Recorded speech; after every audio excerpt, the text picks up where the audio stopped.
Welcome back. We were talking about step 3, in which we discussed the main heading, which is determine firms to survey. So survey firms in the same industry. पहला बात तो हमारा ये clear हो रहा है कि आपने इंडस्ट्री को चेंज नहीं करना, because industry to industry job titles भी और जॉब कंपनसेशंस भी वो बहुत ज्यादा फर्क होती हैं. Such organizations are more likely to have all the jobs of the serving organization and usually have similar wages. ठीक है, that is the main rationality कि हम इसको similar survey industry क्यों कह रहे हैं. Number 2, survey organizations hiring employees with similar skills. ठीक है, and that is again one of the reasons कि आपको मैंने कहा था कि एक जैसी फर्म्स का एनालिसिस जो है वो ज्यादा बेहतर होता है एज कंपेयर टू कि आप एमएनसीज को लोकल फर्म्स के साथ कंपेयर वो करना शुरू कर दो. Include firms that hire substantial numbers of employees for the jobs being surveyed and survey different sized organizations. ठीक है, उसके लिए आपको मैंने टेक्निक बताई थी कि supposedly अगर आपके पास different types of firms एक इंडस्ट्री के अंदर अवेलेबल हैं, एक ज्योग्राफिक मार्केट के अंदर, तो उस केस में you can have few firms which are larger than your business, few firms which are almost equal to your business, and few firms which are smaller than your business. तो आपके पास एक different range उस हवाले से आ जाती है. तो survey different size organizations. Ideally, your survey will include a balance of organizations of varying size, but extremely small may represent non-comparable labor markets.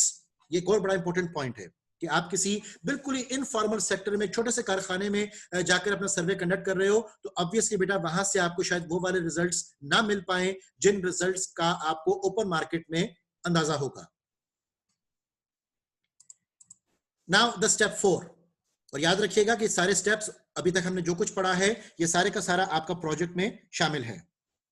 Now the step 4, data elements to consider for survey. अब आपने जब survey conduct करना है तो आपके questionnaire के अंदर क्या कुछ शामिल होगा, और ये क्वेश्चनेयर्स आपको मुझसे प्रूव करवाने होंगे before you conduct the survey. So the survey organisation information जो हमें टिपिकली चाहिए, we can ask questions related to financial performance, जिसमें उनके operating budgets, assets, annual revenue, sales, इस तरह की फिगर्स दी गई हो. और ये बात याद रखिएगा कि सपोजिटली अगर वो ऑर्गेनाइजेशन आपसे फाइनेंशियल परफॉर्मेंस डायरेक्टली शेयर नहीं भी करती, तो you can come up with a range. ठीक है, आप उनके एसेट्स के बारे में एक रेंज भी इन्वेस्टिगेट कर सकते हो कि इतने मिलियन से इतने मिलियन के एसेट्स जो हैं वो उनके पास हैं. ठीक है, तो range would also work. Okay, because confidentiality के बहुत सारे इश्यूज हैं जो स्टूडेंट लेवल पर आपको फेस करने पड़ते हैं. Second thing you need to ask in the survey is size, structure, contract information, working conditions and standard work week. इनके बारे में हम इन्वेस्टिगेशन कर सकते हैं. Cost of living increase, इसके ऊपर बात हो सकती है. जो आपके सर्वे फॉर्म के अंदर जो क्वेश्चंस बनेंगे ये तमाम उसके आपको मैं पॉइंट्स बता रहा हूं. इसी तरह द सेकंड मेन एरिया जिस पे आप इन्वेस्टिगेशन करोगे is nature of total compensation system, जिसमें कि non cash forms and cash forms जो यूज की जा रही हैं इन दोनों की आप इन्वेस्टिगेशन करोगे.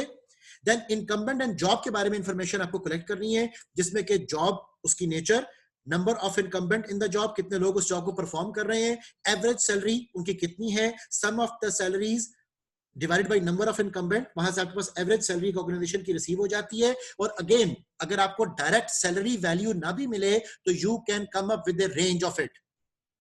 इसी तरह सैलरी रेंज, कहां से कहां तक सैलरी रेंजेस उस कंपनी के अंदर प्रिवेल कर रही हैं, स्टार्ट सैलरी कितनी होती है, एग्जम्प्ट स्टेटस वहां पर लीगल कॉन्टेक्स्ट में है कि नहीं, रिपोर्टिंग रिलेशनशिप वहां पर किस तरह का है, chain of command, span of control, lines of authority, empowerment, ये सब चीजें जो आपकी हैं वो वहां पर डिस्कस की जाएंगी.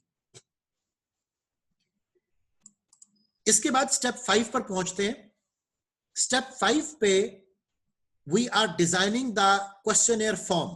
आपको एरियाज मैंने बता दिए, अब उन एरियाज के मुताबिक अपने क्वेश्चनेयर फॉर्म जो है वो फिल करवाने हैं, जिसमें कि कॉन्फिडेंशियलिटी को इंश्योर करना वो आपकी अव्वलीन जिम्मेदारी है.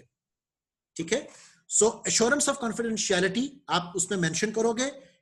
और ऑब्वियसली क्योंकि इस किस्म का जब हम सर्वे कंडक्ट करते हैं तो उसमें data related to the unions, survey analyst, results only to participant को एक्सेस होगी, कोडिंग ऑफ पार्टिसिपेंट इंफॉर्मेशन, बहुत सारी आपको टेक्निकलिटीज जो हैं जो रिजल्ट के हवाले से आपको मद्देनजर रखनी है, वो मेंटेन करनी है।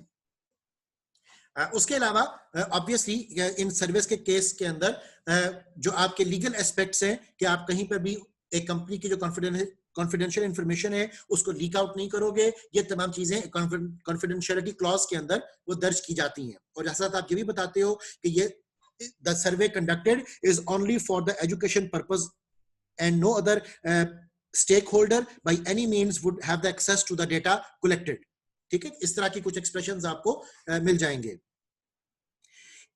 जब आपने कॉन्फिडेंशियलिटी को कंफर्म करवा लिया तो then the sixth step would be identification of the participants, कि आपके उस सर्वे को फिल कौन करेगा। ठीक है, तो टारगेट ऑर्गेनाइजेशंस के साथ साथ आप टारगेट पीपल भी वो पिक कर सकते हो। इसमें selection of participants can affect the results, ये बड़ा इंपॉर्टेंट होता है आपके लिए। Local businesses, associations of employers within one industry, other salary surveys, previously surveyed companies, ये अब देखना पड़ेगा कि आप अपना डेटा कहां से कलेक्ट वो करवाओगे। इसी तरह आपका पास क्राइटेरिया क्या है लोगों को सिलेक्ट करने का, who are going to fill the survey, and then obviously you have to contact the participants, उसमें letter sent to HR manager और compensation manager to announce the survey and request participation, कि आपको कहीं पर वो block नहीं कर दें, कहीं पर आपका डाटा जो है वो देने से इनकार ना कर दें।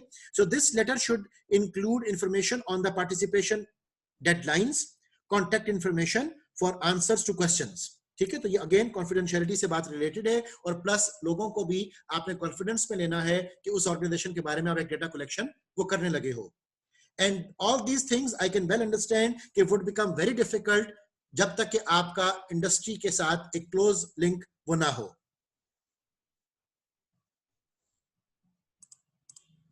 स्टेप 7, यहां पर अब हम बात कर रहे हैं distribution of the survey questions की, कि अब आपने अपना जो सर्वे सारा फॉर्म है उसको डेवलप कर लिया, कॉन्फिडेंशियलिटी क्लॉज उसमें ऐड कर ली, अब आप उस सर्वे क्वेश्चनियर को डिस्ट्रीब्यूट करो, and you can send that survey questionnaire through mail, fax, internet, personal visit, it all depends कि आपके पास मीडियम ऑफ कम्युनिकेशन वो क्या बन रहा है। So when the caller and the respondent are well acquainted compensation professionals, a telephone survey may be used to acquire compensation policy data। तो बाज़ औक़ात आप जब सर्वे कंडक्ट कर रहे हो और जिस शख्स को आप कॉल कर रहे हो उसके साथ आपका क्लोज लिंक है, तो आप टेलीफोन के ऊपर भी इंफॉर्मेशन हासिल कर सकते हो। ये जरूरी शायद नहीं होगा कि आपको हर कंपनी का विजिट भी वो करना हो, बट अगेन इट डिपेंड्स कि आपका लिंक उस ऑर्गेनाइजेशन के साथ कैसा है।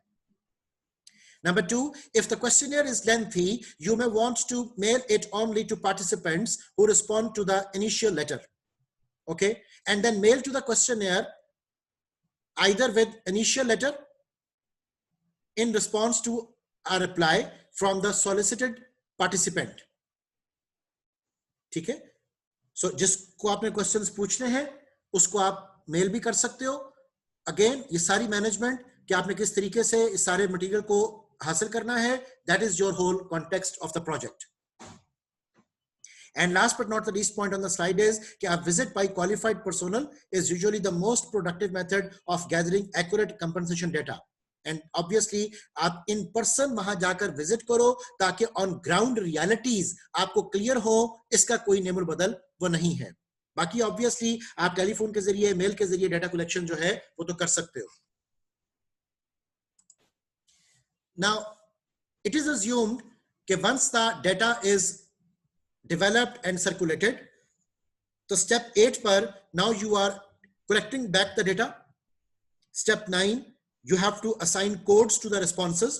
For example, जैसे आप SPSS में जब डेटा पंच करते हो, as you all know SPSS statistical package for social sciences, उस सॉफ्टवेयर में जब आप डेटा पंच करते हो तो you have to codify your constructs and variables। so आप वहां पर अपने कोड्स एलोकेट करोगे और डेटा सारा उसके अंदर पंच करोगे statistical package for social sciences जैसे सॉफ्टवेयर्स के अंदर। स्टेप 10, आपको हो सकता है कि फॉलो अप भी करना पड़े थ्रू फोन एंड ईमेल। बाज़ औक़ात नॉन रिस्पोंडेंट्स के पास डेटा स्टक होता है, आपने क्वेश्चनर सर्कुलेट किया लेकिन अभी आपको रिस्पॉन्सेज नहीं मिल पाए, तो sometimes you may have to give them some time may be आप अपनी डेडलाइन की एक्सटेंशन जो है वो वहां एचआर से डिमांड करो. So again that is your game कि आप किस तरीके से डेटा कलेक्शन वो करते हो. So incomplete responses, missing data, failure to report data on common positions, आपको देखना पड़ेगा कि ये क्वेश्चन डिस्कार्ड हो रहे हैं या आप उनका कोई स्टैटिस्टिकल ट्रीटमेंट करना चाहते हो मिसिंग डेटा के लिए. बाजुकात आपको जो रिस्पॉन्सेज मिलते हैं इसमें इस बात की श्योरिटी नहीं होती कि people are telling truth, so they might be telling a lie. Okay, and sometimes आप किसी ऐसी ऑर्गेनाइजेशन में चले जाते हो जहां के कंपनसेशन पैकेज प्लान जो है वो ओवरऑल इंडस्ट्रियल नॉर्म से बहुत ज्यादा या बहुत कम है. So नतीजा क्या निकल सकता है? The extreme responses, outliers, they can, be evolving. So above average, ranges आपके पास आ सकती हैं. So salaries जो हैं, बाज केसेस में, बाज ऑर्गेनाइजेशंस जो हैं, आपने पर एनम सैलरी के बारे में पूछा, लेकिन वहां पर जो सैलरी है that is counted on 10 months. ठीक है? So इस तरह की जो प्रॉब्लम्स हैं, इन चीजों को भी टैकल वो करना आपकी जिम्मेदारी होगी, सो दैट आपकी जो डेटा कलेक्शन है उसमें कोई फेक चीज इनकॉर्पोरेट ना हो रही हो. सो डियर, ये आपके टीनी मिनी 10 स्टेप्स थे जिसमें कि आपने सैलरी सर्वे अपना कंप्लीट किया. Now once the survey is done and the variables are codified and the data is collected and no more responses are waiting for us, so us case mein the next step would be now you have to start analyzing the data. ab data analysis ke liye you may have to calculate frequency distribution, you may have to go for calculating central tendency, average or means, weighted means, medians, aap ye calculate kar sakte ho. to aapka jo statistical data hai, descriptive analysis hai SPSS के अंदर, you have to run that. Okay, इसी तरह मुख्तलिफ हवालों से based upon कि आपके पास data किस किस्म का है, you need to go for calculating standard deviation, percentile, quartiles, range spread. It all depends कि आपके पास डेटा कौन सा है, किस क्वेश्चन के रिस्पांस को आप कैलकुलेट कर रहे हो. तो these are few of the statistical tools which you may have to use. Now once the data is analysed, तो अब हमारे पास जो पॉइंट आ रहा है that is combined job evaluation and market survey data. So for that matter, it is said that for each benchmark job there is a distribution of wages paid by survey companies. ठीक है? So हर benchmark jobs के हवाले से आपके पास एक सर्वे के context में information वो आ रही होगी. Each of these distribution has means, ranges and etc. So हर एक किसी का एक डिफरेंट इंटरप्रिटेशन वो हमारे पास बन रही होगी डेटा की कि उसको अब हमने कैसे कैलकुलेट किया है. Summarize the data further by filtering a linear curve to it. तो आपने बेसिकली जो चीज पिक करनी होगी उस सारे डेटा में से वो आपका एक लीनियर कर्व है which is going to be representing the average value of all the firms surveyed in a given market. ठीक है? उस एवरेज लाइन को जो हमारे पास, अभी आपको मैं उसका विजुअल डिस्प्ले, ग्राफिकल डिस्प्ले दिखाता हूं, जो आपके पास एक एवरेज लीनियर कर्व अचीव होगा उसको हम एज मिड पॉइंट यूज करेंगे फॉर अदर मैथमेटिकल अप्रोचेस जिसमें हमने मिनिमम पॉइंट्स और मैक्सिमम पॉइंट्स को कैलकुलेट वो करने हैं. अब इन सारे स्टेप्स को, इन सारे प्रोसीजर्स को मैं आपको ग्राफिकल रिप्रेजेंटेशन में डेमोन्स्ट्रेट करता हूं. पे स्ट्रक्चर, उसकी ग्राफिकल रिप्रेजेंटेशन आपकी कैसे बनेगी उस केस में याद रखिएगा हमारे पास जॉब वर्थ कैलकुलेट हुई पॉइंट मेथड से और उसमें आपके 150 पॉइंट अचीव हुए, 200 पॉइंट अचीव हुए, 250 पॉइंट अचीव हुए, जितने भी पॉइंट्स आपके सर्वे में अचीव हुए वो आपने एक्स एक्सिस पर लिख दिए. फिर आपने उन पॉइंट्स के अगेंस्ट वेज या सैलरी उसके रेट्स का सर्वे किया और रेट्स का सर्वे करने के बाद आपने उन वैल्यूज को वाई एक्सिस पर लिख दिया. अब ये एक्सिस वैल्यूज कोट करने के बाद हर एक रेंज ऑफ पॉइंट्स के लिए हम एक एवरेज लाइन वो ड्रॉ करेंगे. So this is the average line जो मिडल में आपको नजर आ रही है जिसका आगे लिखा हुआ है वेज कर्व. ये जो वेज कर्व की वैल्यू है ये आपको रिसीव होती है आफ्टर द सर्वे कि हर एक जॉब जैसे जिसकी वर्थ 150 पॉइंट्स थी, 200 पॉइंट्स थी, 250 पॉइंट्स थी, 300 पॉइंट्स थी, उसके अगेंस्ट आपने सर्वे किया. सर्वे के बाद आपके पास एवरेज सैलरी आई, उस एवरेज सैलरी को आप इस लीनियर कर्व में प्लॉट वो कर दोगे, ठीक है। अब उस लीनियर कर्व में प्लॉट करने के बाद आपने कैलकुलेट करना होता है उस पर्टिकुलर रेंज ऑफ पॉइंट्स के लिए एक ग्रेड। ये जो आपके पास स्लाइड के ऊपर वर्टिकल बॉक्सेस हैं, ये बॉक्सेस आपके ग्रेड्स को शो कर रहे हैं। अगर आप गौर कीजिए कि इन बॉक्सेस के मिडल से जो लाइन पास कर रही है यह है वेज कर्व, इन बॉक्सेस के अपर लिमिट से जो लाइन पास कर रही है वो है मैक्सिमम रेट, और इन बॉक्सेस के जो बॉटम से जो लाइन पास कर रही है that is the minimum rate. Okay, अब याद रखिएगा कि ये बॉक्स सिर्फ एक ग्राफिकल रिप्रेजेंटेशन है जो कि ये शो कर रही है। फॉर एग्जांपल सबसे पहला बॉक्स देखिए कि वो लोग जिनके जॉब वर्थ पॉइंट वर 150, उनकी एवरेज सैलरी कितनी होगी, उनकी मिनिमम सैलरी कितनी होगी और उनकी मैक्सिमम सैलरी कितनी होगी, ठीक है। जैसे एक हम गवर्नमेंट ग्रेड की बात करते हैं, 16 ग्रेड ऑफिसर और 17 ग्रेड ऑफिसर। सो अगर एक 17th ग्रेड का ऑफिसर है तो by the time when that person move to the 17th grade तो उसकी स्टार्टिंग सैलरी 17th ग्रेड की कितनी थी, फिर with the passage of time उसकी सैलरी में एनुअल इंक्रीमेंट लगे, फिर एक वक्त के बाद वो अपने एवरेज वैल्यू पर पहुंचा जो उस ग्रेड के अंदर एक एवरेज सैलरी अवेलेबल है, स्टार्टिंग में हुआ था मिनिमम से, फिर वो पहुंचा एवरेज पर, and then with the passage of time वो उस ग्रेड के अंदर मैक्सिमम सैलरी लेवल को पहुंच जाता है।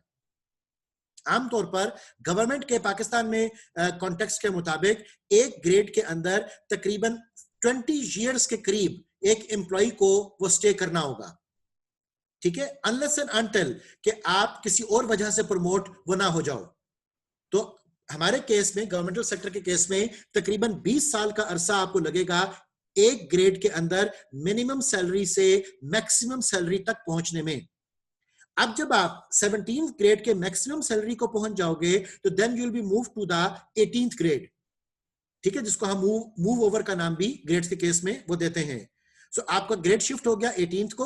अब 18th को जब आप ज्वाइन करोगे तो ऑब्वियसली 18th ग्रेड में आप दोबारा मिनिमम से शुरू नहीं करोगे, you will be starting from somewhere middle और अबव, बिकॉज अगर आप इस ग्राफिकल रिप्रेजेंटेशन को देखो तो you will come to know कि ये तमाम बॉक्सेस जो हैं ये ओवरलैप भी कर रहे हैं, ठीक है। अब ये बॉक्सेस की ओवरलैपिंग क्यों है, क्योंकि जब एक person upper level salary in a lower grade ले रहा होगा and then that person would be move to the next grade, तो उसकी जो सैलरी है वो उस ग्रेड के मिनिमम से शुरू नहीं होगी, वो उस ग्रेड के मिड पॉइंट से अपर से शुरू होगी, मिड पॉइंट एंड अबव से शुरू होगी, ठीक है।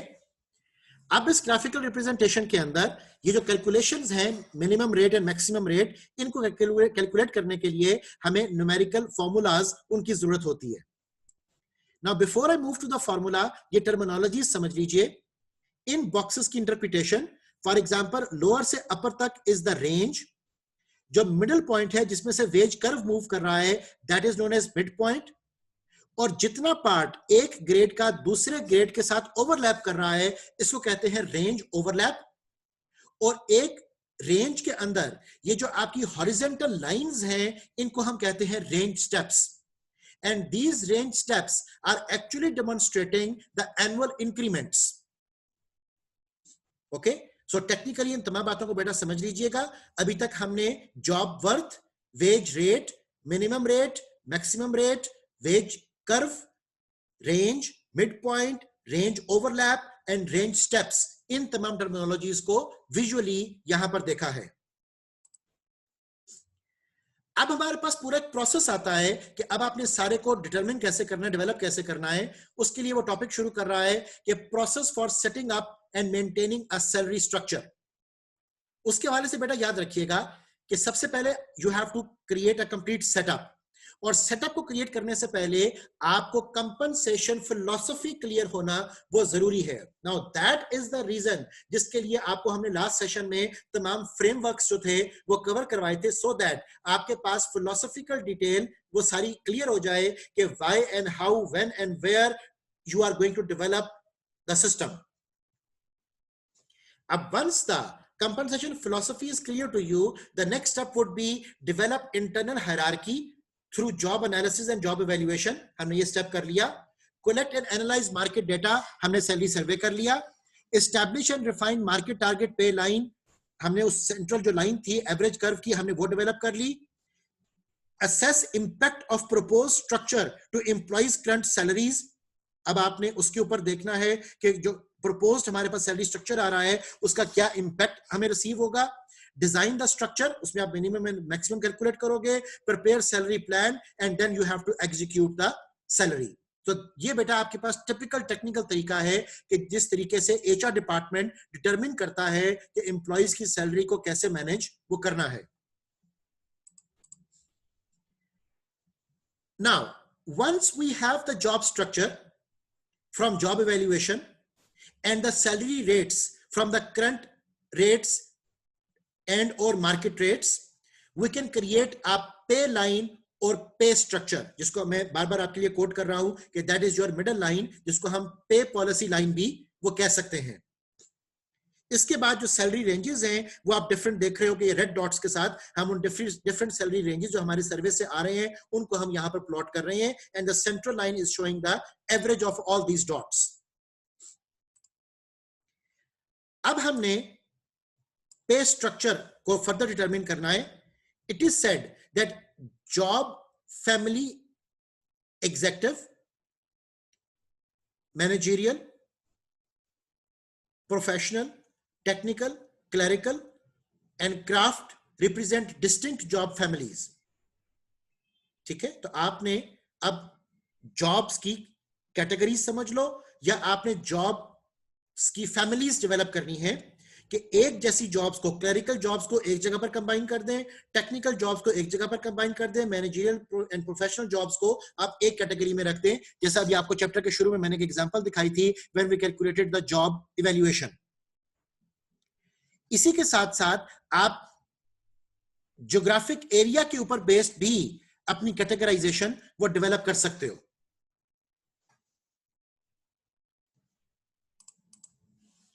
अब आपने पे ग्रेड्स कैसे बनाने हैं उस मकसद के लिए हम कुछ डिटेल को शुरू कर रहे हैं.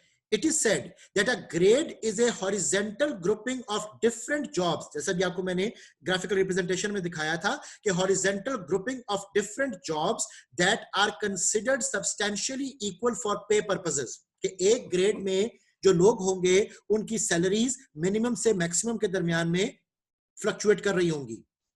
सो grades enhance an organization's ability to move people among jobs. Grades enhance an organization's ability to move people among jobs within a grade with no change in pay. ठीक है, सो एक ग्रेड के अंदर जो लोग होंगे उनकी सैलरीज डिटरमिन्ड होंगी, प्री डिटरमिन्ड होंगी और उसमें कोई खास तब्दीली वो नहीं आएगी. सो द ऑब्जेक्टिव, ये जो ग्रेड्स बनाने का है, is for all the jobs that are similar for pay purposes to be placed with in the same grade. ठीक है, तो अब हमने क्या किया, सबसे पहले हमने पॉइंट्स कैलकुलेट किए, फिर एक जैसे पॉइंट्स के जो लोग थे उनकी हमने जॉब फैमिलीज बनाई और फिर एक जैसी जॉब फैमिलीज को हम एक हॉरिजॉन्टल जो ग्राफिकल रिप्रेजेंटेशन हमने देखी थी उसके मुताबिक हम ग्रेड एलोकेट वो कर देंगे.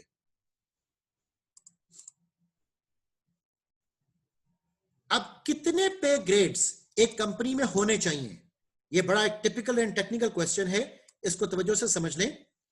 It is said that how many pay grades should be in an organization. So it is based upon three things. Number one, number of jobs वहां पर कितनी है, ऑर्गेनाइजेशन की हायरार्की कैसी है और रिपोर्टिंग रिलेशनशिप्स कैसे एस्टैब्लिश वहां पर किए गए हैं. So जब हम साइज ऑफ द ऑर्गेनाइजेशन की बात करें तो it is said that larger the organisation more the grades. However, some very large organizations have moved to a broad band structure, जिसको हम बैंडिंग भी कहते हैं. अब बैंडिंग का मतलब ये होता है कि आपने डिफरेंट पे ग्रेड्स को मर्ज करके एक बैंड बना दिया. ओके, आपने कहा कि जी ग्रेड 1 2 3 ये एक बैंड है, देन 4 5 6 ये दूसरा बैंड है, देन 7 8 9 ये तीसरा बैंड है. ओके, तो जो बहुत बड़ी कंपनीज होती हैं जहां पर बहुत ज्यादा हायरार्की लेवल्स इन्वॉल्व हो जाते हैं, वहां पर हम बहुत ज्यादा ग्रेड्स बनाने की बजाय ग्रेड्स को मर्ज करके हम एक ब्रॉड बैंड स्ट्रक्चर भी बना सकते हैं, and may have fewer grades than a much smaller organization.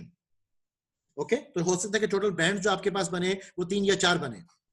So type of jobs in a structure, ये अगला हमारी कंसिडरेट पॉइंट है कि जिसमें production jobs have a narrow slope, small range and considerable overlap resulting in many pay grades with in the structure, जबकि managerial jobs में steep slope होती है, वाइड रेंज होती है और little overlap resulting in fewer grades within its structure. इसका मतलब क्या होगा कि जो आपने एवरेज लाइन बनानी है ग्रेड्स की, उस लाइन की slope of the curve for blue collar workers और प्रोडक्शन जॉब्स जो हैं, वो slope of the curve relatively कम होता है क्योंकि वहां पर सैलरी ज्यादा फ्लक्चुएट नहीं कर रही होती. लेकिन जो आप अपर लेवल जॉब्स की तरफ जाते हो, वहां पर सैलरीज के दरमियान फ्लक्चुएशन बहुत ज्यादा होती है और आपका जो स्लोप ऑफ द कर्व होगा, it might become very steep. Okay, तो ये पॉइंट जो है अपना बड़ा क्लियर रखिएगा कि वहां पर ग्रेड्स की एलोकेशंस और जो आपकी बॉटम लेवल एम्प्लॉयज की ग्रेड्स की एलोकेशंस हैं, इन दोनों में भी कंसिडरेबल फर्क वो मौजूद है.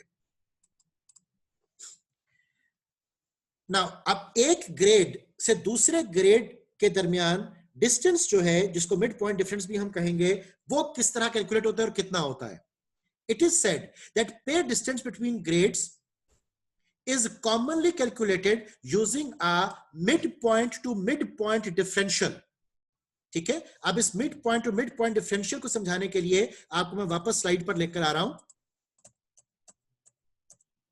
यहां पे देखिएगा, यहां पर इन दो ग्रेड्स के मिडल पॉइंट्स के दरमियान जो डिस्टेंस है, इसको mid point two mid point differential का नाम वो हम देते हैं. ओके, सो अब हम वापस आ रहे हैं बेटा स्लाइड के ऊपर जो हम डिटेल पढ़ रहे थे. It is said that pay distance between grades is commonly calculated using a midpoint to midpoint differential. ठीक है, for example 7 to 9% for hourly and clerical jobs, 10 to 12% for professional and administrative jobs, and managerial structures may have differentials between grades 20% and higher. ठीक है, तो वहां पर जो हमारे पास differentials आएंगे वो बहुत ज्यादा भी हो सकते हैं. सो ये चीज क्या करेगी, ये चीज हमें ये डेमोन्स्ट्रेट कर रही होगी कि जो स्लोप ऑफ द कर्व है, it is getting more as we move from the clerical staff towards the managerial staff. अब पे एंड सैलरी रेंजेस जब आपने कैलकुलेट करनी हो, तो it is said that pay ranges refer to the vertical dimension of pay structure. ठीक है, जो जैसे हम ग्रेड्स की अभी हम एक विजुअल डिस्प्ले वो देख रहे थे, उस वर्टिकल स्ट्रक्चर में हमारे पास एक रेंज थी और हमारे पास रेंज स्टेप्स थे. So each pay grade will have associated with it a pay range consisting of a mid point and a specified minimum and maximum. Okay, अब इसको कैलकुलेट करने के लिए कि मिनिमम एंड मैक्सिमम हमने कैलकुलेट कैसे करना है, let's move to the next slide. वो कहता है कि सैलरी रेंजेस जो आप कैलकुलेट कर रहे हो, it is also useful to use a range of salary for each salary grade. At this range of salary allows an organization to hire less experienced employees at lower level within the range and reward employees for better than average performance. Okay, जाहिर है कि grade के अंदर कुछ लोग आपके minimum पर होंगे, कुछ एवरेज पर होंगे, कुछ मैक्सिमम पर होंगे. सो इन पॉइंट्स को हम नाम देंगे maximum, mid point and minimum. And note that the mid point of the range is the market range या मार्केट रेट, जहां जो कि आपके पास सर्वे के जरिए आया था. मीन और median of the salary survey data. So वो आपका मिड पॉइंट कहलाता है, जिसके ऊपर हमने लीनियर कर्व जो था वो अपना ड्रॉ किया था. अब रेंज स्प्रेड जब आपने कैलकुलेट करनी है कि कितनी रेंज स्प्रेड होनी चाहिए, वो कहता है कि the distance from minimum to maximum varies greatly but it is usually with in a 25 to 60% range. और ये रेंज टॉप मैनेजमेंट के कंसेंट से वो सेट की जाती है. ठीक है, कि आपने जॉब्स में कितना डिफरेंशियल वो क्रिएट करना है, मिड पॉइंट डिफरेंशियल कितना होगा, सो उसके हवाले से आपका 25% से 60% तक की जो रेंज है वो एलोकेट की जा सकती है। अब ये रेंज की एप्लीकेशन क्या है वो हम नेक्स्ट स्लाइड में देखते हैं। So many large salary structures within with a variety of jobs have smaller ranges at the bottom of the graph and wider ranges at the higher level. तो जो आप क्लरिकल स्टाफ से managerial and executive staff की तरफ जाते हो तो आपका ये रेंज स्प्रेड होगा, ये बदलता जाएगा, बढ़ता जाएगा। ठीक है, सो फाइनल प्रोडक्ट इस सारी डिस्कशन से जो हमारे पास आएगी, that would be once salary grades and salary ranges are design, the salary structure is complete and this is depicted below. ठीक है, अब आप यहां पर भी देखिए कि हमारे पास जॉब इवैल्यूएशन पॉइंट्स नीचे दर्ज है, रेंज ऑफ सैलरी हम बाय एक्सिस के ऊपर ले रहे हैं और उसके मुताबिक हमने एक एवरेज लाइन वो ड्रॉ कर ली और उस एवरेज लाइन के साथ हम जो ये वर्टिकल बॉक्सेस हैं, these are showing the grades. अब बार बार हम डिस्कस कर रहे थे कि इस ग्रेड्स के अंदर, इन ग्रेड्स के अंदर हमारे पास एक मिनिमम और मैक्सिमम पॉइंट है, उसको कैलकुलेट करने के लिए आप इसका फॉर्मूला देख लीजिए। The topic we are going to start is constructing ranges, establishing midpoint, minimum and maximum. It is said that once the midpoint, जो कि आपका base level point है, once the midpoint based on the pay policy line and the range spread based on judgment are specified, जब ये clear हो जाए तो minimum and maximums are calculated. अब उसका फॉर्मूला क्या होगा, minimum is equal to mid point divided by 100% plus half of the range spread, और it can be maximum is equal to minimum plus range spread into minimum. Okay, अब इन formulas को apply कैसे करना है, इन formulas की detail किस तरह से एस्टेब्लिश की जाती है, उस मकसद के लिए काइंडली नेक्स्ट जूम मीटिंग आप ज्वाइन कीजिए।